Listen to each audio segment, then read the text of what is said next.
উসমান কিভাবে খলিফা হয়? তো অনেকে এই টোপটা গিলছে, হ্যাঁ ঠিকই তো, কিভাবে হয়? হযরত আলী রাদিয়াল্লাহু তাআলা যাইতো তো ওরে শায়েস্তা করত। হযরত উসমান গনি তার দূরদর্শিতা বুঝতে পেরে তাকে মদিনা থেকে বের করে দিয়েছে। আসছে কোত্থেকে? এখন আছে কোথায়? মদিনায়। মদিনা থেকে বের করে দেওয়ার পর গেল বসরায়। হাসান বসরি রহমতুল্লাহ নাম শুনেন নাই? এই বসরা। বসরায় যাওয়ার পর হযরত উসমান রাদিয়াল্লাহু তাআলা আনহুর বিরুদ্ধে বসরায় কথা বলা শুরু করলো। বসরার গভর্নর যিনি ছিলেন তিনি বুঝতে পারলেন, বুঝতে পেরে আব্দুল্লাহ ইবনে সাবাকে বসরা থেকে বের করে দিল। বসরা থেকে বের করে দেওয়ার পর সে গেল কুফায়। কুফায় যাওয়ার পর হযরত উসমানের বিরুদ্ধে আগে থেকে কিছু লোক ছিল সেখানে। আব্দুল্লাহ ইবনে সাবা এটারে কাজে লাগাইল। উসমানের বিরুদ্ধে যে লোকগুলা তাদেরকে গিয়ে বলতে লাগলো যে হযরত উসমান বাইতুল মাল থেকে রাষ্ট্রীয় সম্পদ আত্মসাৎ করে আত্মীয় স্বজনদের মাঝে বন্টন করে স্বজন প্রীতির পরিচয় দিয়েছে। বলেন নাউজুবিল্লাহ। উসমান রাদিয়াল্লাহু তাআলা আনহুর বিরুদ্ধে এই কথাগুলা রটায় দিতে লাগলো। কুফার গভর্নর এই কথা বুঝতে পেরে তাকে কুফা থেকে বের করে দিল। কুফা থেকে বের করে দেওয়ার পর এই লোক গেল শামে। শামের গভর্নর যিনি ছিলেন তখন আমিরে মুআবিয়া রাদিয়াল্লাহু তাআলা।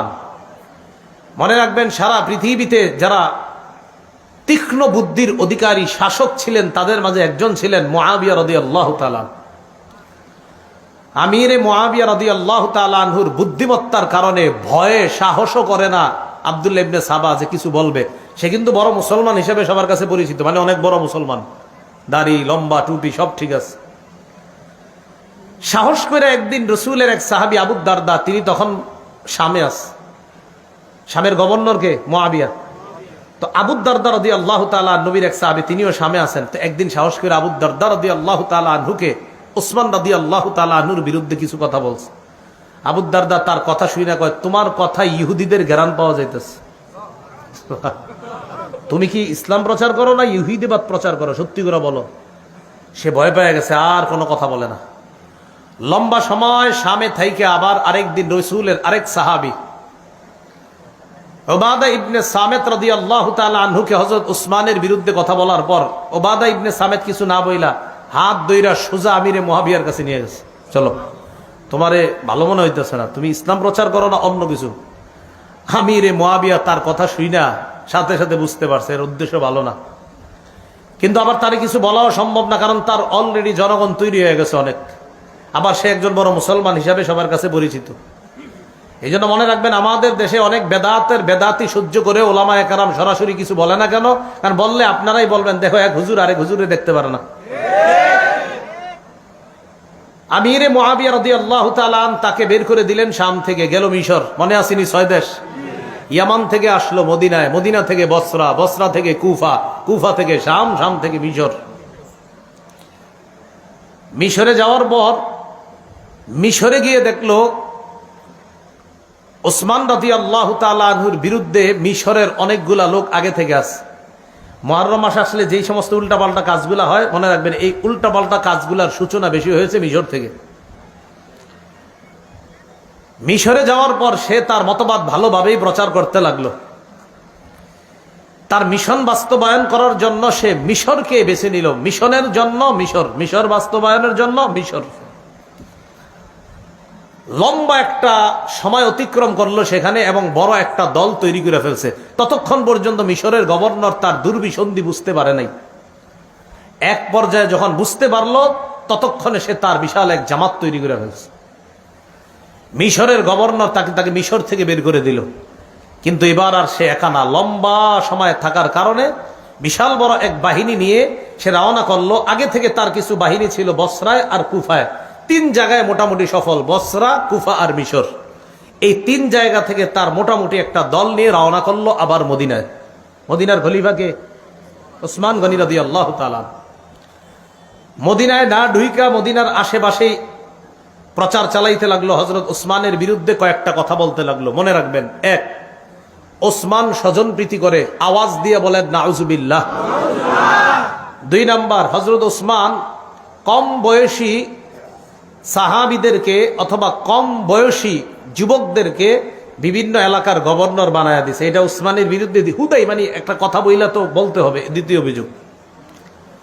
3 নম্বর অভিযোগ, ওসমান মারওয়ান ইবনে হাকামকে মক্কায় ঢোকার অনুমতি দিছে। 4 নম্বর অভিযোগ, আব্দুল্লাহ ইবনে সাদ যিনি আফ্রিকার বিজেতা, এই আব্দুল্লাহ ইবনে সাদকে হযরত ওসমান অনেক পুরস্কার দিয়েছে, এটা ঠিক করে নাই। এইগুলা বইলা তার দলে অনেক লোক তৈরি করে ফেলছে। ওসমান গনি রাদিয়াল্লাহু তাআলা আন তার ব্যাপারে শুইনা যে এই লোক তো আবার ঝামেলা শুরু করছে, এবার ওসমান গনি তাকে ডাকলো। সে তার দল বল নিয়ে ওসমান গনি রাদিয়াল্লাহু তাআলা আনহুর কাছে আসছে। আসার পর এই বারবার উপরের দিকে এই যে এগুলা তোমরা বারবার উপরের দিকে মারবা না, সমস্যা হচ্ছে। ওসমান গনি রাদিয়াল্লাহু তাআলা তাদেরকে জিজ্ঞাসা করলেন, আচ্ছা তোমাদের সমস্যা কোথায়? তো এবার বলতে লাগলো 4টা সমস্যা।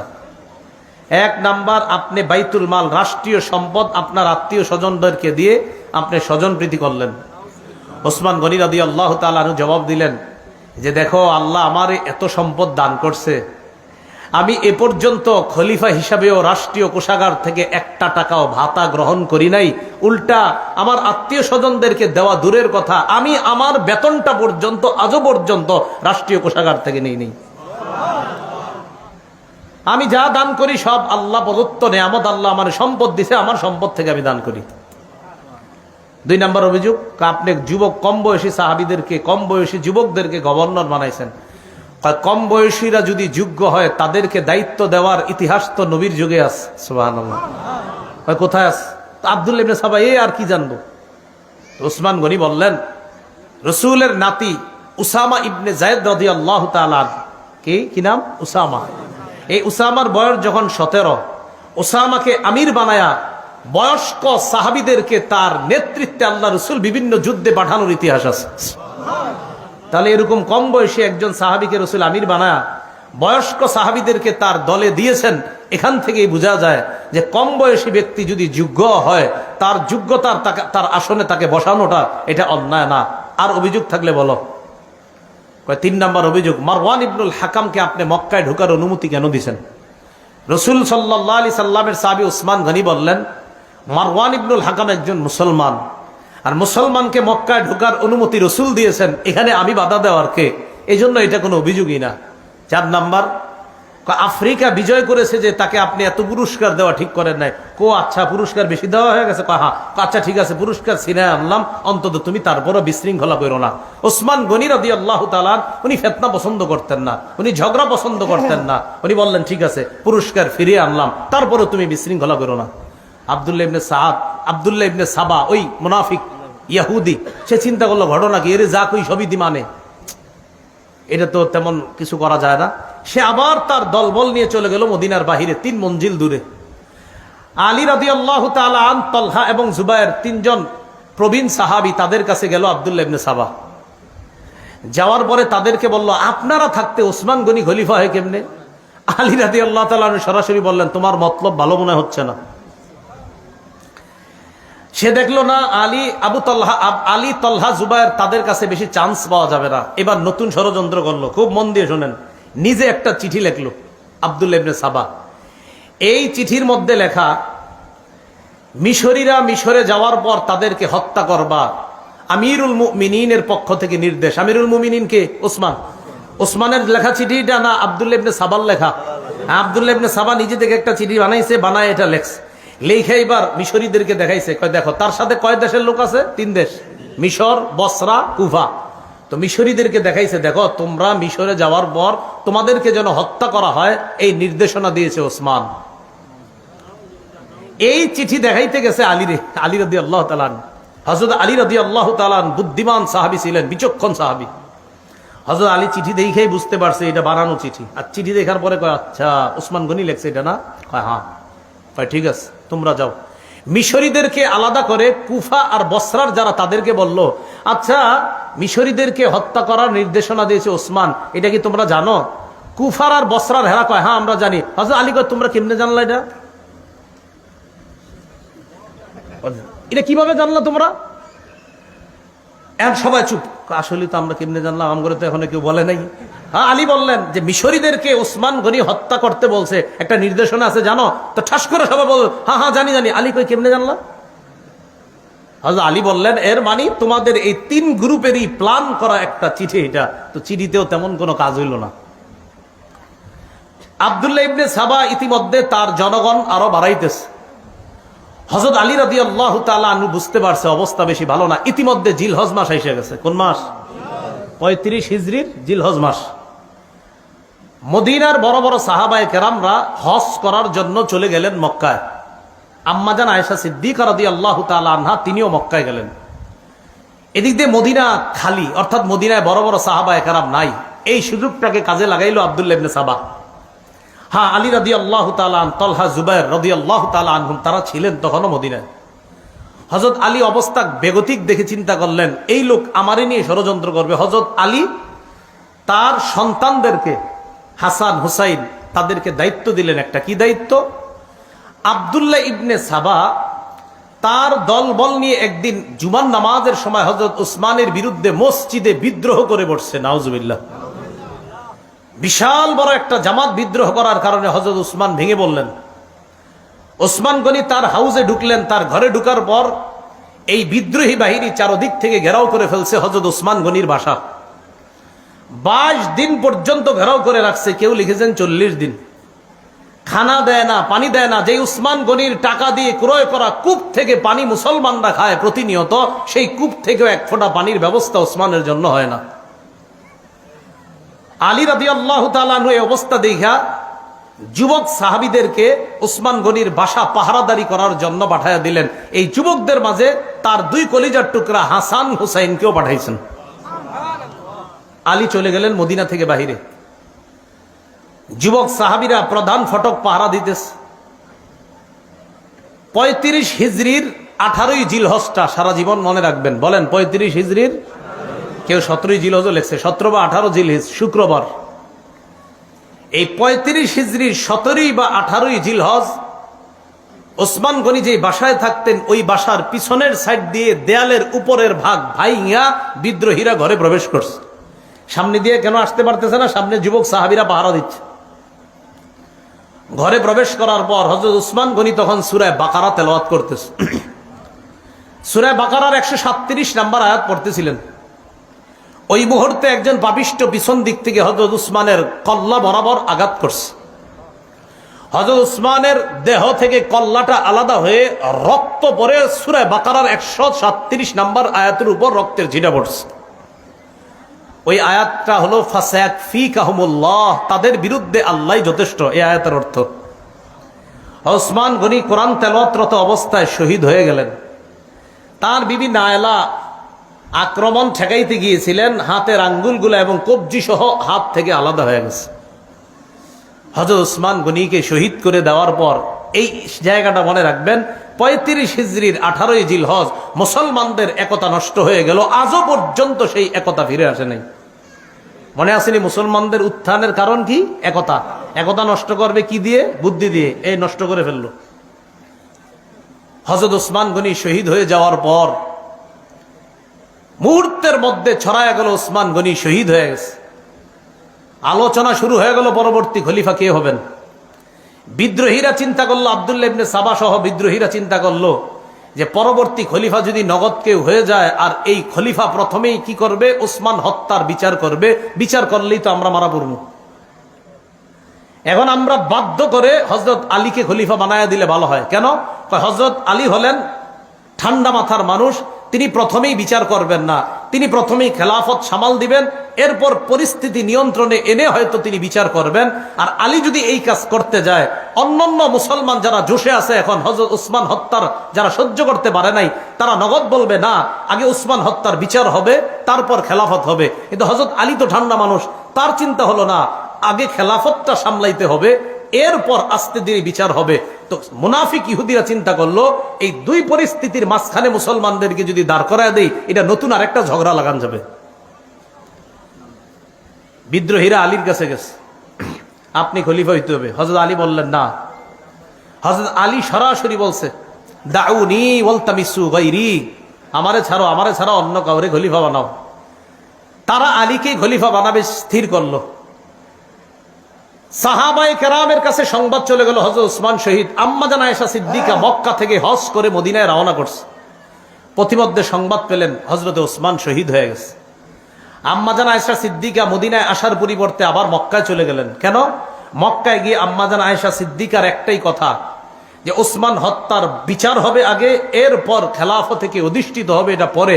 ওসমান হত্যার বিচার হওয়ার আগে আমরা কেউ বায়াত হব না। আম্মা জান আয়েশা সিদ্দিকা এই ঘোষণা দিয়ে দিলেন। এইটা বিদ্রোহীরা আলীকে খলিফা বানায় দিছে জোর করে। হযরত আলী দেখলেন আমি যদি খেলাফত না নেই এই মুহূর্তে এই বিদ্রোহীদের কেউ খেলাফত নিয়ে নিতে পারে। দেখছেন কিভাবে পেঁচটা লাগাইছে। হযরত আলীও চিন্তা করতেছে খেলাফত না নিয়ে উপায় নাই। আবার আরেক দল সাহাবা বলতেছে না আগে বিচার হবে তারপর বায়াত হব। এইখানে আর একটা পেঁচ লাগাই দিছে বিদ্রোহীরা। আম্মা জান আয়েশা সিদ্দিকা রাদিয়াল্লাহু তাআলা আনহার সাথে তলহা এবং জুবাইর রাদিয়াল্লাহু তাআলা মদিনা থেকে মক্কায় গিয়ে দেখা করছে। আম্মা জান ওসমান তো শহীদ হয়ে গেছে, কি করা? আম্মা জান আয়েশা সিদ্দিকা বললেন শাহাদাতের প্ল্যান কোত্থেকে হয়েছে? কয় বসরা আর কুফা থেকে। কয় চলো বসরা আর কুফায় যাব, সেখান থেকে আমরা ওসমান হত্যার বদলার প্ল্যান করব। কে বলতেছে? আম্মা জান আয়েশা সিদ্দিকা রাদিয়াল্লাহু তাআলা আনহা। তিনি চলে গেলেন, রওনা করলেন বসরা। এদিক দিয়ে আলী রাদিয়াল্লাহু তাআলা আনহু যখন জানলেন যে আমার শাশুড়ি আম্মা জান আয়েশা সিদ্দিকা রাদিয়াল্লাহু তাআলা না কি হয় শাশুড়ি, যে আম্মাজান তো রওনা করছে বসরায়, আর বসরায় এই জন্যই যাচ্ছে যে ওসমান হত্যার বদলা। হযরত আলী রাদিয়াল্লাহু তাআলা চিন্তা করলেন তাহলে আমিও বসরায় যাই, বসরায় গিয়ে আম্মাজানের সাথে কথা বলা দরকার। এদিক দিয়ে হযরত আলী রাদিয়াল্লাহু তাআলা আনহু রওনা করলেন, ওই দিক দিয়ে আম্মাজানও বসরায় রওনা করছে। বিদ্রোহীরা চিন্তা করলো সর্বনাশ, বসরায় গিয়ে যদি দুই দলের মাঝে মিটমাট হয়ে যায় বিপদে পড়বো আমরা। কথাগুলো কি বুঝতেছেন সবাই? একদম মাথায় এদিক সেদিক নিয়েন না, খুব গুরুত্বপূর্ণ তথ্য আসবে সামনে। হযরত আলী রাদিয়াল্লাহু তাআলা আনহু বসরায় গেলেন, আম্মা জান আয়েশা সিদ্দিকা রাদিয়াল্লাহু তাআলা আনহাও গেলেন। ওইদিক দিয়ে আমিরে মুআবিয়া শাম দেশ থেকে আম্মা জানের সাথে দেখা করতে আসছে।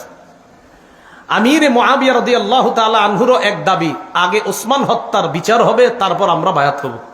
তাহলে দাবিতে আম্মা জান আয়েশা আমিরে মুআবিয়া তারা এক হয়ে গেলেন। আলী রাদিয়াল্লাহু তাআলা আনহু গেলেন, যাওয়ার পর আম্মা জান আয়েশা রাদিয়াল্লাহু তাআলা আনহা এবং আমিরে মুআবিয়ার সাথে কথা বললেন যে দেখো যদি কোনোভাবে যুদ্ধ লেগে যায় ক্ষতি হবে আমাদের, তাই কোনো যুদ্ধ চাই না, আমাদের মাঝে মীমাংসা হয়ে যাক। আম্মা জান আয়েশা সিদ্দিকা রাদিয়াল্লাহু তাআলা আনহা প্রস্তাব দিয়ে দিলেন, আমিরে মুআবিয়া তারা উভয় প্রস্তাব দিলেন। একটাই প্রস্তাব, আপনি মদিনায় ফিরে গিয়ে প্রথমে বিদ্রোহীদের বিচার করবেন, তারপর আমরাই আপনার হাতে হাত রেখে বা আমরাই আপনার কাছে বায়াত হব। তাহলে সহজ হয়ে গেল বিষয়টা। তাহলে কি জানাইলো এই জায়গায়? আলী রাদিয়াল্লাহু তাআলা মদিনায় আসবেন, আসার পর ওসমান রাদিয়াল্লাহু তাআলা আনহুর হত্যাকারীদের বিচার করবেন, তারপর মুসলমানরা ব্যাপকভাবে হযরতে আলীর কাছে বায়াত হবে, তাকে খলিফা হিসাবে মেনে নিবে। এতটুকু বুঝছেন নি সবাই? রাতের বেলা সবাই খুশিতে ঘুমাইতেছে। খুশিতে বলতে আলী রাদিয়াল্লাহু তাআলা আনহুর সাথে যে মুসলমানরা তারাও খুশি যে হারে কোনো রক্তপাত হবে না, এটা ভালো লাগতেছে। আম্মা জানের সাথে যারা তারাও খুশি, আমিরে মুআবিয়ার সাথে তারাও খুশি যে কোনো রক্তপাত ছাড়াই মীমাংসা হয়ে গেল। আব্দুল্লাহ ইবনে সাবা তার অনুসারীদেরকে নিয়ে টেনশনে পড়ে গেল, বেটা বিপদে তো আমরাই পড়বো, কি করা? রাতের বেলা একটা ঘটনা ঘটাইতে হবে। রাতে সবাই ঘুম। আব্দুল্লাহ ইবনে সাবা তার অনুসারীদেরকে নিয়ে আম্মা জান আয়েশা সিদ্দিকা যেই তাবুতে আম্মা জান আয়েশা সিদ্দিকা যেখানে বিশ্রাম নিচ্ছে আর আমিরে মুআবিয়া তাদের উপরে হামলা চালাইল। কাদের উপরে? আম্মা জান আয়েশা আমিরে মুআবিয়া যেখানে তাদের উপর হামলা চালাইলো। বলেন তো তাদের উপরে হামলা চালানোর পর অভিযোগের তীরটা কার উপর যাবে? হ্যাঁ, আলী রাদিয়াল্লাহু তাআলা আনহুর দিকে। কোন অবস্থা না দেখে মুসলমানরা সবাই বুঝে ফেললো যে আলী রাদিয়াল্লাহু তাআলা আনহু মনে হয় আমাদের উপর আক্রমণ চালাইছে। আসলে ঘটনাটা হযরত আলী ঘটায় নাই, ঘটাইছে ওই আব্দুল্লাহ ইবনে সাবা। এজন্য সবসময় সতর্ক থাকবেন। আমি আপনার মাঝে শত্রুতা নাই, আমার আপনার মাঝে তৃতীয় পক্ষ শত্রুতা করে, এই শত্রু এখনো আছে, ইসলাম তারা মিটিয়ে দিতে চায়, এদেরকে চিহ্নিত করতে হবে সারা জীবন। সব সময় তৃতীয় পক্ষে আমাদের মাঝে ঝগড়া লাগায়। আব্দুল্লাহ ইবনে সাবা তার অনুসারী নিয়ে আক্রমণ চালাইলো। এদেরকে বলা হয় সাবাই। বলেন কি বলা হয়? সাবাই। আক্রমণ চালানোর পর বাস কে কার উপর আক্রমণ চালাইছে এটা না বুঝা কঠিন যুদ্ধ শুরু হয়ে গেল। মুসলমানরা মুসলমানের তরবারির নিচে শহীদ হওয়া শুরু হইল। মুসলমানরা মুসলমানের তরবারি। আলী রাদিয়াল্লাহু তাআলা আনহু তো জানেন যে এই যুদ্ধ তো, এই আক্রমণ তো আমাদের পক্ষ থেকে হয় নাই, কিন্তু এখন যতই বলবে বোঝানো যাবে না। আম্মাজান যেই ওটের উপরে ছিল, এই ওট বরাবর একটা তীর মারছে, আম্মাজানের ওট পড়ে গেছে, তো আম্মাজান বসে গেছে, যুদ্ধ থেমে গেছে। আম্মাজান যতক্ষণ ছিল ওটের উপরে ততক্ষণ যুদ্ধ চলছে। হ্যাঁ, আম্মাজান এখনো আছে। তো তৎকালীন নিয়ম ছিল যে যিনি প্রধান থাকে তিনি যখন আপনার বসে যায় তখন এমনি যুদ্ধ থেমে যায়। তো আম্মাজান আয়েশা সিদ্দিকা ওটের উপর ছিল, এটাকে বলা হয় জামাল। এই জন্য এই যুদ্ধটার নাম জঙ্গে জামাল বা ওটের যুদ্ধ বা উষ্টির যুদ্ধ। আম্মাজান যখন নামলেন, আমিরে মুআবিয়া, আম্মাজান আর আলী তাদের মাঝে কথা, আম্মাজান আমরা তো কেউ আক্রমণ করি নাই, তাদের মাঝে ভুল বুঝাবুঝিতে হয়ে গেছে, তখন বুঝে আসছে। তো বুঝে এসে লাভটা হলো কি, এর আগে মুসলমানদের প্রচুর পরিমাণ শহীদ হয়ে গেছে। এমনকি তলহা আর জুবাইর রাদিয়াল্লাহু তাআলা আনহুম, বড় বড় দুই সাহাবী, তারাও শহীদ হয়ে গেছে এই রাতেই। হযরত তলহা রাদিয়াল্লাহু তাআলা আনহু লাশ দেখা আলী রাদিয়াল্লাহু তাআলা আনহু বলতেছিলেন, আহারে আল্লাহ রাসূল রে, কত যুদ্ধে এই তলহা প্রাচীর হয়ে কাফেরদের থেকে রক্ষা করেছে, আজকে সেই তলহা আমাদের ভুল বুঝাবুঝির কারণে শহীদ হয়ে গেল। আম্মাজান চলে গেলেন মক্কায়। এদিক দিয়ে আলী রাদিয়াল্লাহু তাআলা আনহু কিছুদিন কুফায় অবস্থান করতেছে। এই বসরা কুফা এর মাঝামাঝি আলী রাদিয়াল্লাহু তাআলা আনহু অবস্থান করা অবস্থায় হযরত আমিরে মুআবিয়ার বিরুদ্ধে আলী রাদিয়াল্লাহু তাআলা আনহুর একদল বুঝাইতে লাগলো যে আমিরে মুআবিয়া কিন্তু আপনার বিরুদ্ধে ষড়যন্ত্র করতেছে, মিথ্যা কথা। এটা কারা? ওই সাবাই গোষ্ঠী। আলী রাদিয়াল্লাহু তাআলা আনহু কি করলেন? আমিরে মুআবিয়াকে শামের গভর্নর পদ থেকে হটাইয়া দিলেন। এটা আবার আমিরে মুআবিয়া রাদিয়াল্লাহু তাআলা আনহু মনে করলেন যে আলী রাদিয়াল্লাহু তাআলা আনহু এটা কেন করলেন? আসলে ঘটনাগুলো ঘটাইতেছে তৃতীয় পক্ষ বারবার। মুআবিয়া রাদিয়াল্লাহু তাআলা আনহু আলী রাদিয়াল্লাহু তাআলা আনহুর বিরুদ্ধে যুদ্ধ করার জন্য তৈরি। আলী রাদিয়াল্লাহু তাআলা আনহু প্রতিহত করার জন্য রওনা করছে। ইরাক এবং বসরার মাঝখানে একটা জায়গার নাম সিফফিন। এই সিফফিন নামক জায়গায় দুই দল মুসলমানের মাঝে তুমুল লড়াই হলো। দীর্ঘ 2 মাস পর্যন্ত লড়াই হলো। শুধু 70,000 মুসলমান শহীদ হলো। কয় হাজার? মুসলমানের তরবারিতে মুসলমান শহীদ। এই জঙ্গে জামাল আর সিফফিন দুই যুদ্ধে মিলে প্রায় 90,000 মুসলমান শহীদ হয়েছে। আলী রাদিয়াল্লাহু তাআলা আর আমিরে মুআবিয়ার মাঝে এরপরে দেখলো, সন্ধি হলো যে এটা তো আমরা কি করতেছি, নিজেরা নিজেদের বিরুদ্ধে লড়াই। হযরত আলী আর মুআবিয়া তারা দুইজন বুঝতে পারলো না, এগুলো তো ঠিক হচ্ছে না আমাদের। তাদের এই বোঝাপড়াটা মেনে নিতে পারে না ওই সাবাই গোষ্ঠী। আলী রাদিয়াল্লাহু তাআলা যখন সন্ধি করলেন যে আর যুদ্ধ হবে না, তখন একদল হযরতে আলীর এই কথা মেনে নিতে পারছে না। এবার ফতুয়া দাঁড়াইলো দুইটা, তারা দুইটা ফতুয়া দিল। কয়টা? ওই সাবাই গোষ্ঠী 2 ফতুয়া দিল। এক, আমিরে মুআবিয়া হযরত আলীর ইমামত না মানার কারণে তিনি কাফের, নাউজুবিল্লাহ বলেন। আর হযরত আলী মুআবিয়ার সাথে সন্ধি করার কারণে তিনি ফাসিক। দেখছেন, দুজনের উপর ফতুয়া লাগাইছে যে আমিরে মুআবিয়া কাফের, নাউজুবিল্লাহ, হযরত আলীকে না মানার কারণে। আজ হযরত আলী কেন সন্ধি করলেন, এজন্য তিনি ফাসিক। আর একদল বের হয়ে গেল হযরত আলীর দল থেকে। বের হওয়ার আরবি হলো খুরুজ, খরজা ইয়াখরুজু, এখান থেকে বের হয়েছে। এই বের হওয়ার কারণে তাদেরকে বলা হয় খারিজি। ওই খারিজি মানে এখান থেকে বের হয়ে গেছে। তাহলে সাবাইদের থেকে আরেকটা দল বের হয়ে গেল, এরা হয়ে গেল খারিজি। খারিজিরা বের হয়ে যাওয়ার পর তাদের ফতুয়া আমিরে মুআবিয়া কাফের, নাউজুবিল্লাহ। বড় দুঃখজনক বিষয়, বর্তমান যুগের অনেক মুসলমানও এটা মনে করে আমিরে মুআবিয়া কাফের। 3 বার নাউজুবিল্লাহ বলেন। হ্যাঁ, আমিরে মুআবিয়াকে কি বলে? কাফের, নাউজুবিল্লাহ। রাসূলের একজন জান্নাতি সাহাবীকে বলে কাফের। রাসূল সাল্লাল্লাহু আলাইহি সাল্লাম বলছেন, আমার উম্মতের যে দলটা প্রথম নৌপথে লড়াই করবে তারা জান্নাতি। আমিরে মুআবিয়া ওই সাহাবী যিনি নৌবহর তৈরি করেছিলেন এবং রোমকদের নৌবহরকে শোচনীয়ভাবে পরাজিত করেছিলেন যে সাহাবী, তিনি আমিরে মুআবিয়া রাদিয়াল্লাহু তাআলা। তাহলে একজন জান্নাতি সাহাবীকে কাফের বলা, এটা কি মুসলমানরা যারা আমরা কাফের বলবো, এটা কি আমাদের সওয়াব হবে না গুনাহ হবে? অন্যায়, শুধু গুনাহ না, বড় গুনাহ। আল্লাহ আমাদেরকে হেফাজত করেন। আমিরে মুআবিয়া রাদিয়াল্লাহু তাআলা আর আলী রাদিয়াল্লাহু তাআলা আনহুর মাঝে এই সাবাই আর খারিজিরা আপনার একটা দ্বন্দ্ব লাগাইয়া দিল। এবার হযরত আলী রাদিয়াল্লাহু তাআলা আনহু কোনোভাবে শাসন ভাগটা রক্ষা করার জন্য তিনি তখন মদিনা থেকে ইসলামী খেলাফতটাকে নিয়ে গেল কুফায়। কোথায়? কুফায়। এখন মুসলমানদের ইসলামী খেলাফত পরিচালনা হয় কুফা থেকে। এই যে মদিনা থেকে ইসলামী খেলাফত বের হলো, আর অদ্যাবধি পর্যন্ত ইসলামী খেলাফত আর মদিনায় আসেনি। ইসলামী খেলাফত কুফায় নিয়ে যাওয়ার পর হযরত আলী রাদিয়াল্লাহু তাআলা আনহুরে যারা মহাব্বত বলে দাবি করে, তখন এই তারা দেখলো যে হযরত আলী ঠান্ডা মাথায় আস্তে ধীরে পরিস্থিতি সামাল দেওয়ার জন্য চেষ্টা করতেছে। এই পরিস্থিতি সামাল দেওয়ার চেষ্টাটাকে তারা ভালোভাবে নেয় নাই। একদল তারা কি করলো, খারিজিরা হযরত আলীর বিরুদ্ধেই লড়াই করার জন্য তৈরি। নাউজুবিল্লাহ। হযরত আলীর মহাব্বতের লোকেরা আলীর বিরুদ্ধে যুদ্ধ করবে। যুদ্ধ হলো, যুদ্ধে খারিজিরা শোচনীয়ভাবে পরাজয় বরণ করলো। খারিজিরা পরাজয় বরণ করার পর খারিজিদের কয়েকজন সন্ধি করলো, এক রাতেই আলী, মুয়াবিয়া আর আমর ইবনুল আসকে তারা হত্যা করবে।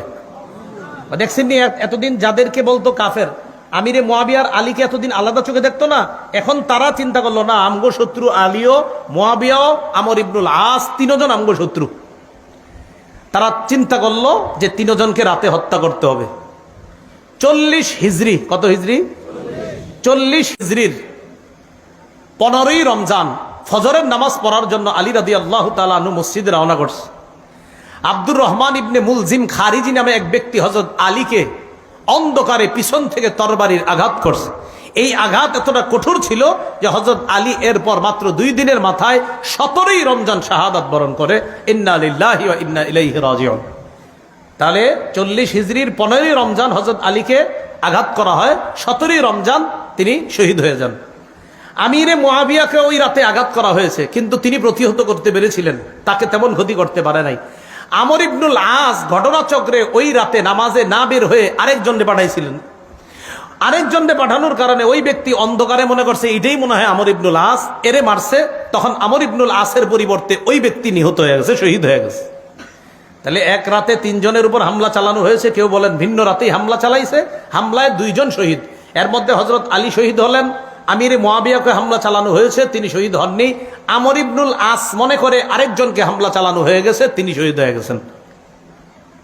হযরত আলী শহীদ হয়ে যাওয়ার পর খেলাফতের দায়িত্ব ভার আসে হযরত হাসান রাদিয়াল্লাহু তাআলা আনহুর কাছে। হযরত আলীর ছেলে হাসান রাদিয়াল্লাহু তাআলা। হযরতে হাসান খেলাফত নেওয়ার পর তিনি চিন্তা করলেন যে মুসলমানের এই খেলা এই কতদিন চলবে আর।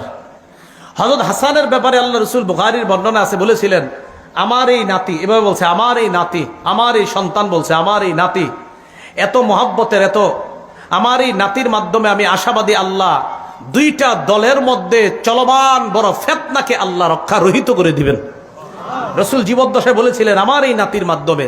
হযরত হাসান খেলাফত পাওয়ার পর 5-6 মাস কম বেশি হবে খেলাফতে অধিষ্ঠ থাকার পর হযরত হাসান নিজে গিয়ে আমিরে মুয়াবিয়াকে বললেন, চাচা আর কতদিন এগুলা চলবে, আমি আপনাকে যথেষ্ট যোগ্য মনে করতেছি, তাই খেলাফতের দায়ভার আপনাকে দিয়ে মুসলমানদের মাঝে এই বড় ফিতনা আমি রহিত করতে চাই। হযরত হাসান আমিরে মুয়াবিয়ার হাতে খেলাফতের দায়িত্ব দেওয়ার পর কিছুদিনের মধ্যে সারা পৃথিবীর মুসলমানদের মাঝে আবার শান্তির সুবাতাস বওয়া শুরু হলো। আমিরে মুয়াবিয়ার জামানায় ইসলাম আবার চতুর্দিকে ছড়ায় পড়া শুরু করলো। সুবহানাল্লাহ। আফগানিস্তানের কান্দাহার, কাবুল, বেলুচিস্তান, পাকিস্তানের লাহোর পর্যন্ত ইসলামের বিজয় পতাকা উড়ে শুরু করলো পাকিস্তান। আমিরে মুয়াবিয়ার জামানায় আফ্রিকার পুরো অঞ্চলগুলো, কঠিন কঠিন যে অঞ্চলগুলো যেখানে ইসলাম প্রচার করাটা কষ্ট ছিল, এই অঞ্চলগুলো আল্লাহ বিজয় দান করলেন। তো বেলুচিস্তান, পাকিস্তানের লাহোর, আফগানিস্তানের কাবুল, কান্দাহার, এগুলা সহ আপনার সুদূর মিশর থেকে মরক্কো পর্যন্ত আপনার ইসলামের জয় জয়কর অবস্থা যখন এইভাবে চলতেছিল, খুব সুন্দর চলতেছে। হযরত হাসান রাদিয়াল্লাহু তাআলা 49 অথবা 50 হিজরিতে হযরত হাসান ইন্তেকালের পর কুফার কিছু জনগণের মাঝে আবার শয়তান সাবাই গোত্ররা খোঁচা শুরু করছে। আপনার 41 হিজরি থেকে মোটামুটি আবার সুবাতাস ইসলামের। হযরত হাসান যখন আমিরে মুয়াবিয়ার হাতে খেলাফত দিয়ে দিল, আবার সুন্দর চলতেছে। তো হযরত হাসান ইন্তেকাল করছে 49 বা 50 হিজরিতে। কুফার কিছু লোক ওই সাবাই বা ওই শিয়া বা খারিজিদের চক্রান্তে আবার খোঁচানো শুরু করছে। কয় কি? কয় যেহেতু হাসান মারা গেছে, এক কাজ করা দরকার। কি? কয় হুসাইনরে আমরা চিঠি পাঠাই যে আপনি খেলাফতের যোগ্য, আপনি আসেন। হযরত হুসাইনকে চিঠি লেখা শুরু করছে, হুসাইন আপনার মতো এরকম মানুষ থাকতে মুয়াবিয়া কি কেন খলিফা হবে? ওই আবার আগের ষড়যন্ত্র, ওই সেই আলীকে যে কথাটা বলছিল আপনি থাকতে উসমান কেন খলিফা হবে, মনে আসেনি এই কথা? আবার হযরত হুসাইন ভালোভাবে বুঝতে পারছে, কয় এই জাতীয় উল্টা পাল্টা কথা আর লেখবা না, আমির মুয়াবিয়া তিনিই যোগ্য। হযরত হুসাইন এই কথার তেমন কোনো গুরুত্ব দেয় নাই, তাহলে তেমন কোনো কাজ করতে পারে নাই 49 বা 50 হিজরিতে। আমির মুয়াবিয়ার শাসন ক্ষমতা চলতেছে 60 হিজরি পর্যন্ত চললো। কয় হিজরি? 60 হিজরি। 60 হিজরি পর্যন্ত শাসন ক্ষমতা চলার পর আমির মুয়াবিয়া যখন মুমূর্ষ অবস্থা, চিন্তা করলেন কি করা যায়। ওই যে মুসলমানদের খলিফা নির্বাচনের পদ্ধতি 4টার একটা হলো পরবর্তী খলিফার নাম ঘোষণা করা। আমির মুয়াবিয়া ইজতিহাদ করে দেখলেন যে আমার পরে খলিফা কাকে বানানো যায়। তো তিনি দেখলেন যে আমার পরে খলিফা হিসেবে যোগ্য আমার ছেলে ইয়াজিদ। আমির মুয়াবিয়া দেখলেন। উলামায়ে কেরাম, ফুকাহায়ে কেরাম বলেন যে দেশ চালানোর যোগ্যতা আসলেই ইয়াজিদের ছিল। কি চালানো? কিন্তু তাকওয়া বা খোদাবিরুতা এই দিক দিয়ে হযরতে হুসাইন, আব্দুল্লাহ ইবনে ওমর, আব্দুল্লাহ ইবনে জুবায়ের, আব্দুল্লাহ ইবনে আব্বাস, আব্দুর রহমান ইবনে আবু বকর তখনও দুনিয়াতে জিন্দা। তাকওয়া খোদাবিরুতায় যে তারা শ্রেষ্ঠ এতে কোনো সন্দেহ নাই, কিন্তু দেশ পরিচালনার যোগ্যতা যে ইয়াজিদের ছিল এটা উলামায়ে কেরামও স্বীকার করে। তবে তাকওয়া খোদাবিরুতায় কারা এগিয়ে? হুসাইন, আব্দুল্লাহ ইবনে ওমর, আব্দুল্লাহ ইবনে জুবায়ের, আব্দুল্লাহ ইবনে আব্বাস তারা এগিয়ে। আমিরে মুয়াবিয়া বড় বড় সাহাবী তাবিঈদের সাথে পরামর্শ করছে, আমি ইয়াজিদকে খেলাফতের দায়িত্ব দিতে চাই, আপনারা কি বলেন? তো তারা বলল, হ্যাঁ, দেশ পরিচালনায় ইয়াজিদকে দিতে পারেন। ততদিন পর্যন্ত ইয়াজিদের থেকে কোনরূপ খারাপ কিছু প্রকাশ পায় নাই। তো আমিরে মুয়াবিয়া পরবর্তী খলিফার নাম ঘোষণা করে গেছে। আমিরে মুয়াবিয়ার সম্পর্কে ইয়াজিদ কি হয়? ছেলে। হ্যাঁ, ইয়াজিদ যে খেলাফতের যোগ্য না এই কথাটা হুসাইন রাদিয়াল্লাহু তাআলা আনহু সহ সাহাবায়ে কেরাম কেউ অস্বীকার করে নাই যোগ্য না। তবে হুসাইন রাদিয়াল্লাহু তাআলা আনহু চেয়েছেন না, বাপের ছেলে খলিফা হবে, এই পন্থাটা বের রহিত হওয়া দরকার। এটা যদি প্রতিষ্ঠিত হয় তো দুনিয়াতে দেখা যাবে বাবার অযোগ্য ছেলেরাও খলিফা হওয়া শুরু হবে। এটা হুসাইন রাদিয়াল্লাহু তাআলা আনহু ছিলেন না, বাপের ছেলেই খলিফা হতে হবে, এই নিয়ম পদ্ধতিটা এটা দুনিয়া থেকে উঠে যাওয়া দরকার। এটা না উঠলে খালি বাপের ছেলেরা যদি খলিফা হতে থাকে অযোগ্যরাও খলিফা হয়ে যাবে। এটা হুসাইন রাদিয়াল্লাহু তাআলা আনহুর চিন্তা, সঠিক চিন্তা। ইয়াজিদকে খলিফা নাম ঘোষণা করার পর 60 হিজরির 4 রজব আমির মুয়াবিয়া রাদিয়াল্লাহু তাআলা ইন্তেকাল করলেন, দুনিয়া থেকে বিদায় নিলেন। আমির মুয়াবিয়া ইন্তেকাল করছে যেদিন, সেদিন তখন তার ছেলে ইয়াজিদ, তখনও তিনি দামেস্কে ছিলেন না। তিনি তার বাবার মৃত্যুর সংবাদ পেয়ে আসতে আসতে দেখে জানাজা হয়ে অলরেডি আমিরে মুয়াবিয়াকে দাফন করাও হয়ে গিয়েছে।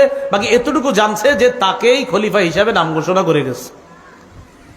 ইয়াজিদ খলিফা হওয়ার পর চারদিকে চিঠি পাঠাইতে লাগলো, মোটামুটি সবাই আস্তে আস্তে তার খেলাফত মেনে নিতে লাগলো। প্রায় আপনার বড় বড় সাহাবীরাও তার খেলাফত মেনে নিতে লাগলো। তবে মক্কা এবং মদিনায় যারা আছে এদের মধ্যে বড় বড় কিছু সাহাবা তার খেলাফত মেনে নিচ্ছে না। হুসাইন রাদিয়াল্লাহু তাআলা আনহু ইয়াজিদ যে খলিফা হিসেবে অযোগ্য এটা উনি অস্বীকার করে না। তবে ইয়াজিদের খেলাফত প্রতিষ্ঠিত হয় নাই পরিপূর্ণভাবে, এটা হুসাইন রাদিয়াল্লাহু তাআলা আনহুর দাবি। এবং তার দাবি হলো না, বাপের ছেলেই খলিফা হওয়া, এই পন্থাটা, এই পদ্ধতি দুনিয়া থেকে রহিত করতে হবে। এই জন্য হুসাইন রাদিয়াল্লাহু তাআলা আনহুর সোজা কথা, ইয়াজিদের খেলাফত আমি মানি না। আব্দুল্লাহ ইবনে আব্বাসও মানেন নাই, আব্দুল্লাহ ইবনে ওমর মানেন নাই, আব্দুর রহমান ইবনে আবু বকর তিনিও মানেন নাই, আব্দুল্লাহ ইবনে জুবায়ের তারা কেউ মানেন নাই। এতটুকু বুঝে আসছে? ইয়াজিদ চিন্তা করলো, আমারে সারা দুনিয়া যদি খলিফা মানে আর এই বড় বড় 5 সাহাবী যদি না মানে তো আমার তেমন কোনো ভ্যালু থাকবে না। মনে রাখবেন, তখন কুফার গভর্নর যিনি, তার নাম নু'মান ইবনে বশীর রাদিয়াল্লাহু তাআলা, কুফার গভর্নর। বসরার গভর্নর যিনি ছিলেন তখন উবাইদুল্লাহ ইবনে জিয়াদ। আর মদিনার গভর্নর যিনি ছিলেন তার নাম হলো ওয়ালিদ ইবনে উতবাহ। ইয়াজিদ খলিফা হওয়ার পর ওয়ালিদ ইবনে উতবার কাছে চিঠি পাঠাইলো, তুমি যেইভাবে হোক, যেই পদ্ধতি হোক, তাড়াতাড়ি হুসাইন, আব্দুল্লাহ ইবনে জুবায়ের, আব্দুল্লাহ ইবনে ওমর, আব্দুল্লাহ ইবনে আব্বাস এদের থেকে তাড়াতাড়ি বায়াত নাও। এদের থেকে যদি বায়াত না নাও তাহলে কিন্তু আমার অবস্থা তেমন ঠিক হচ্ছে না। তাড়াতাড়ি এদের থেকে আমার পক্ষে বায়াত নাও। এতটুকু বুঝে আসছে? কুফা থেকে তখন শত শত চিঠি আসতে লাগলো হুসাইন রাদিয়াল্লাহু তাআলা আনহুর কাছে। হুসাইনকে চিঠিতে লিখতেছে, নবীর নাতি, আপনি হযরত আলীর সন্তান, আপনার মতো যোগ্য ব্যক্তি থাকতে ইয়াজিদকে আমরা কেউ খলিফা হিসেবে মেনে নিতে পারছি না। কুফার জনগণ আমরা কেউ তাকে খলিফা হিসেবে মানব না। কুফায় 1 লক্ষ লোক রেডি আছে ইয়াজিদের বিরুদ্ধে লড়াই করার জন্য, আপনি আমাদের কাছে চলে আসেন। কয় লাখ? 1 লাখ। হুসাইন এই চিঠি পায়া চিন্তা করলো, আসলেই কি 1 লাখ লোক আছে? হযরত হুসাইন রাদিয়াল্লাহু তাআলা আনহু দেখলেন আসলেই তো বিশাল একটা জনগোষ্ঠী ইয়াজিদকে এখনো খলিফা মানে না। আসলে কি জানেন, ওই সাবাইরা আলী রাদিয়াল্লাহু তাআলা আনহুরে যেইভাবে হত্যা করছে, তাদের টার্গেট হুসাইনকেও নিয়ে হত্যা করা, এটা তাদের টার্গেট। হুসাইন রাদিয়াল্লাহু তাআলা আনহুর কাছে এদিক দিয়ে চিঠি, এদিক দিয়ে গভর্নর হাউসে, মদিনার গভর্নর হাউসে ডাক পড়ছে। কার? আব্দুল্লাহ ইবনে জুবায়ের, হুসাইন, তাদের ডাক পড়ছে। আব্দুল্লাহ ইবনে জুবায়ের এবং হুসাইন রাদিয়াল্লাহু তাআলা আনহু গভর্নর হাউসে গেছে, যাওয়ার পর সরাসরি বলে ফেলছে অসম্ভব, ইয়াজিদের পক্ষে বায়াত হওয়া আমার পক্ষে সম্ভব না। গভর্নর হাউসের মধ্যে যখন হুসাইন রাদিয়াল্লাহু তাআলা আর আব্দুল্লাহ ইবনে জুবায়ের তারা কেউ ইয়াজিদকে খলিফা হিসাবে মনোনয়ন দিচ্ছে না, বের হয়ে আসছে। ইয়াজিদ এবার বলল প্রয়োজনে হুসাইনকে গ্রেফতার করা হোক, নাউজুবিল্লাহ, এরপরেও আমার পক্ষে বায়াত নিতে হবে। হুসাইন রাদিয়াল্লাহু তাআলা আনহু মদিনার অবস্থা বেগতিক দেখে পরিবার নিয়ে মদিনা থেকে রওনা করলেন মক্কায়। কোথায়?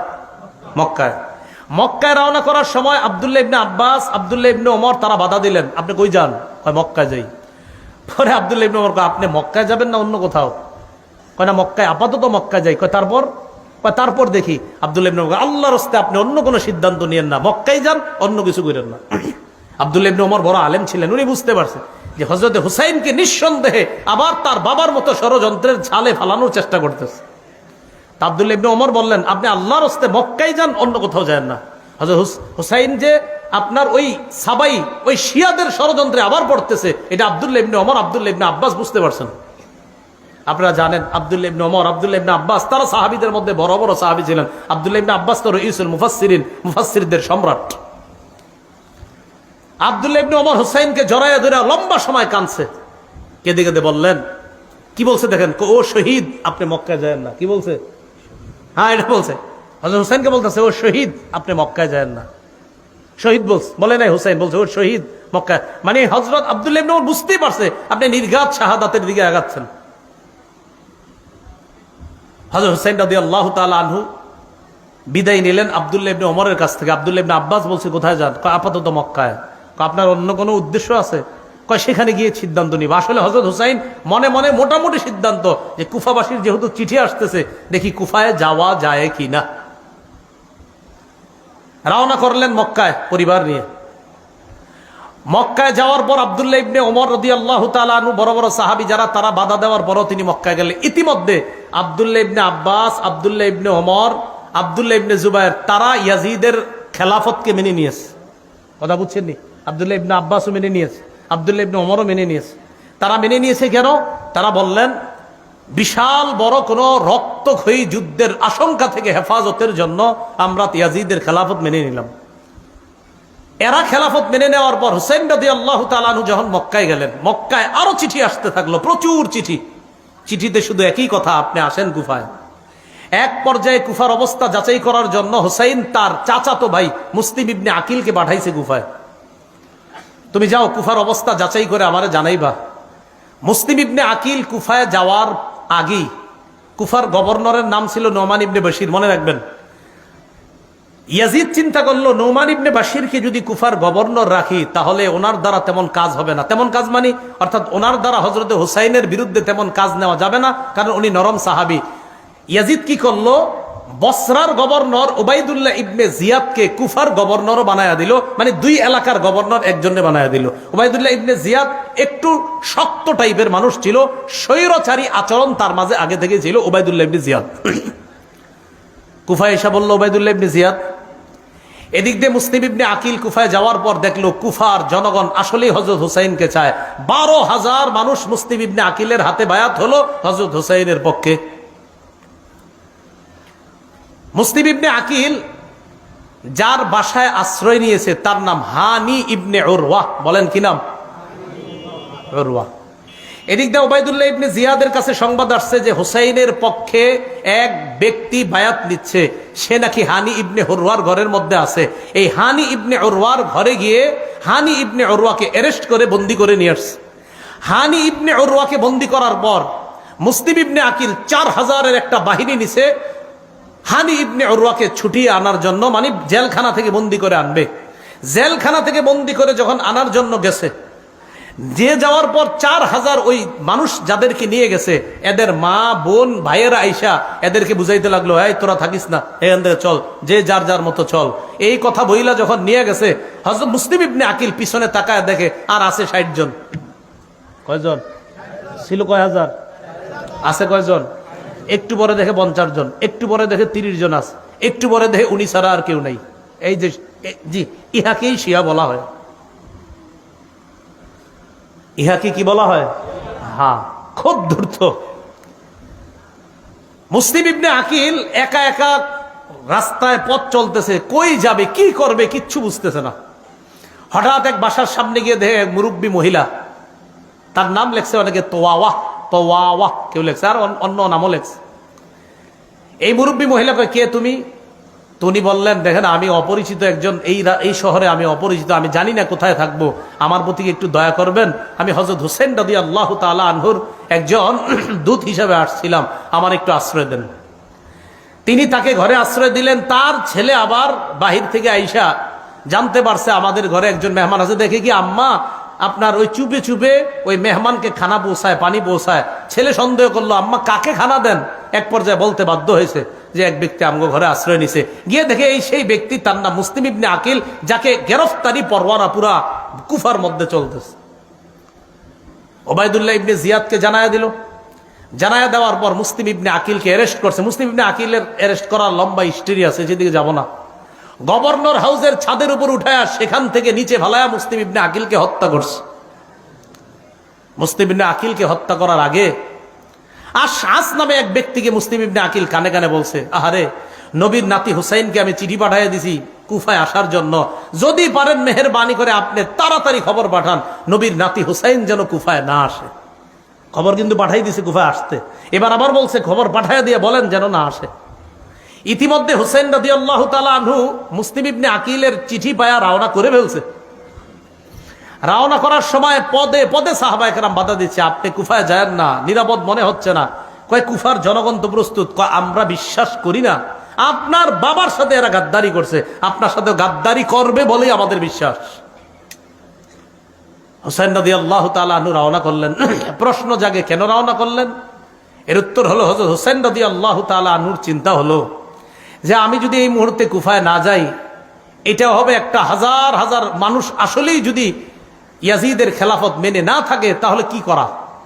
হযরত হুসাইন রওনা করলেন। রওনা করার পর কিছু দূর যাওয়ার পর হযরত হুসাইন রাদিয়াল্লাহু তাআলা আনহুকে অনেকে বারবার বাধা দিচ্ছে। এক পর্যায়ে আপনার ইরাকের কাছাকাছি যখন চলে গেছে, তখন হযরত হুসাইন জানতে পারলেন যে ইয়াজিদের খেলাফত ভালোভাবেই শক্তিশালী হয়ে গেছে, কুফাতেও বসরাতে সব জায়গায়। অথচ হুসাইনের কানে ছিল কি যে ইয়াজিদের খেলাফত কুফায় নরবরে অবস্থা। আসলে নরবরে না, কুফায়ও ইয়াজিদের খেলাফত শক্তভাবে কায়েম হয়ে গেছে।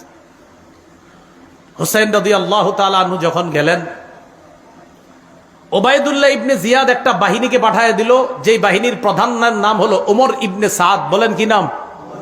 কতগুলা নাম বলছি আজকে, যদিও মনে থাকবে না আপনাদের, তো যাই হোক এরপরে শোনেন আর কি করা। এই ওমর ইবনে সাদের নেতৃত্বে একটা বাহিনী পাঠিয়ে দিছে হযরত হুসাইনের গতি রোধ রক্ষা করতে। মনে রাখবেন, হুসাইন রাদিয়াল্লাহু তাআলা আনহু কিন্তু জিহাদের উদ্দেশ্যে কখনোই যায় নাই সেদিকে, জিহাদের উদ্দেশ্যে যায় না। এর প্রমাণ উনি শিশু নারীদেরকে নিয়ে গেছে, আর শিশু নারীদেরকে মুসলমান কখনো জিহাদে নেয় না, তুমি গেছে এমনি। যাওয়ার পর ওমর ইবনে সাদের সাথে হযরত হুসাইনের সাক্ষাৎ করার পর হযরত হুসাইন বুঝতে পারছে যে ইয়াজিদের খেলাফত প্রতিষ্ঠিত হয়ে গেছে। হুসাইন সরাসরি বললেন, ঠিক আছে আমাকে ইয়াজিদের কাছে যাইতে দাও। সুন্দর প্রস্তাব। এই ইতিহাস এই জায়গায় বলে আপনার যে হযরত হুসাইন বলছে আমাকে ইয়াজিদের কাছেই যাইতে দাও, আমি দেখি ওখানে যে ইয়াজিদের কাছে আমি নিজেকে সুবর্দ করে দিব, আমি প্রয়োজন মাফিক ইয়াজিদের হাতে আমি প্রয়োজনে বায়াত হব, আমাকে ইয়াজিদের কাছে যাইতে দাও, সেখানে আমার তার সাথে কথা আছে। ওবায়দুল্লাহ ইবনে জিয়াদ যে কুফার গভর্নর, সে কি করলো, ওমর ইবনে সাদকে বলল হুসাইনকে যে কোনো মূল্যে গ্রেফতার করো। একটু তেরা টাইপের লোক। হযরত হুসাইন যখন দেখলো না আমাকে যে কোনো মূল্যে গ্রেফতার করতে চায়, তখন তিনি 3টা প্রস্তাব রাখলেন হযরত হুসাইন। 1, আমাকে মক্কায় ফিরে যেতে দাও, যেখান থেকে এসেছি সেখানে। 2, আমাকে ইয়াজিদের সাথে সাক্ষাৎ করতে দাও। 3, অথবা মুসলমানদের কোন রাষ্ট্রে চলে যেতে দাও, সেখানে অন্য সাধারণ মুসলমানদের মতো আমি জীবন যাপন করব। এই 3টা প্রস্তাব মনে রাখবেন। হযরত হুসাইন যখন দেখলেন যে আমাকে গ্রেফতার করতেই চায় ওবায়দুল্লাহ ইবনে জিয়াদ, উনি 3টা প্রস্তাব দিলেন। 1, ইয়াজিদের সাথে সাক্ষাৎ করতে দাও। 2, মক্কায় ফিরে যেতে দাও।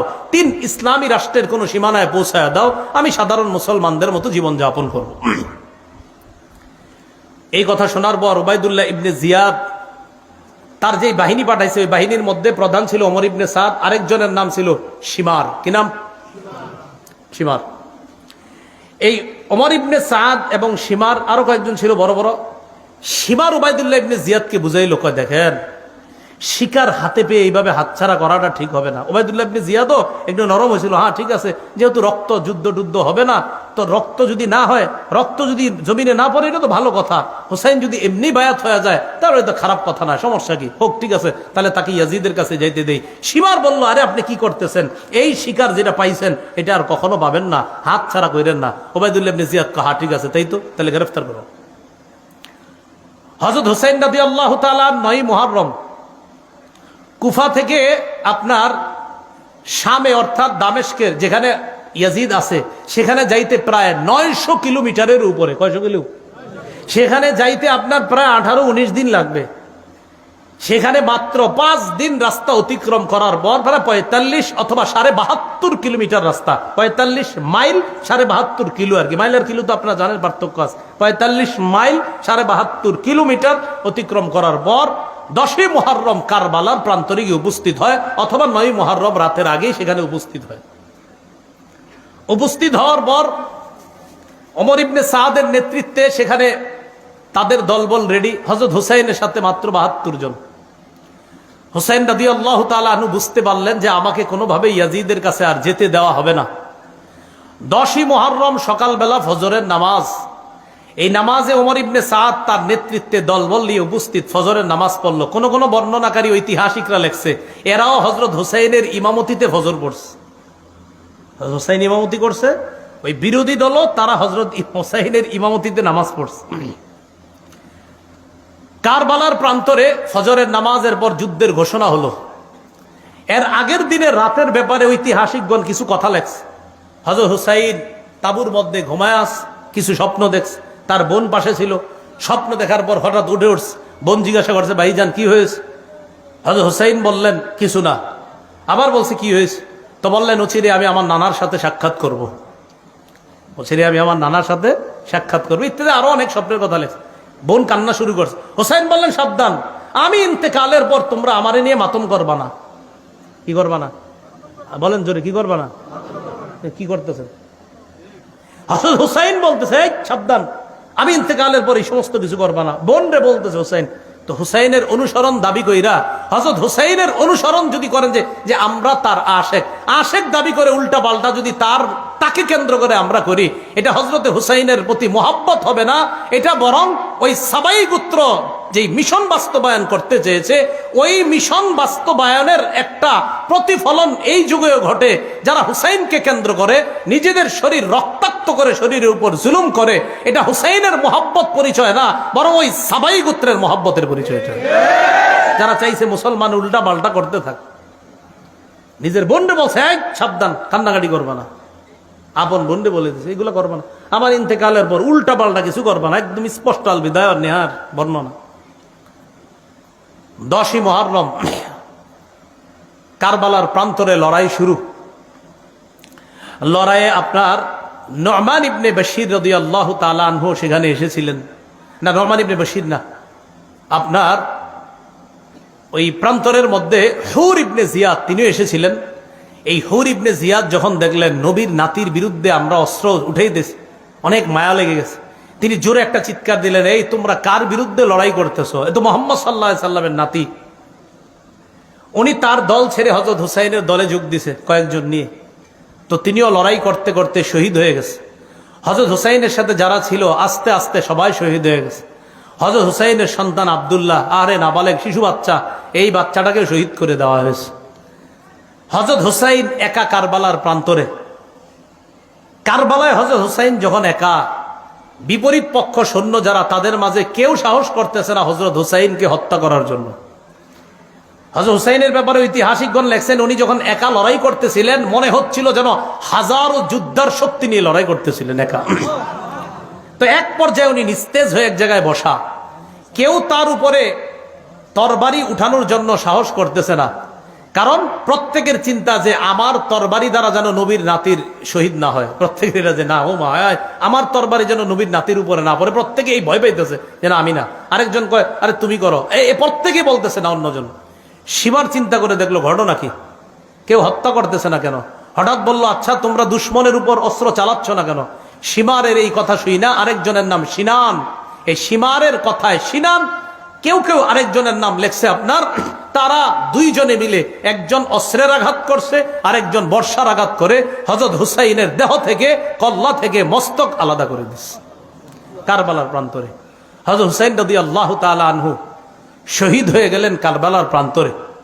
হযরত হুসাইন রাদিয়াল্লাহু তাআলা আনহুর শাহাদাত, এটা কেন্দ্র করে আমরা যে বিষয়গুলো বুঝি, যে সর্বশেষ তিনি চেয়েছিলেন ইয়াজিদের সাথে দেখা করার জন্য, তিনি মক্কায় ফিরে যেতে চেয়েছিলেন, তিনি চেয়েছিলেন ইসলামী কোন রাষ্ট্রে চলে যাওয়ার জন্য।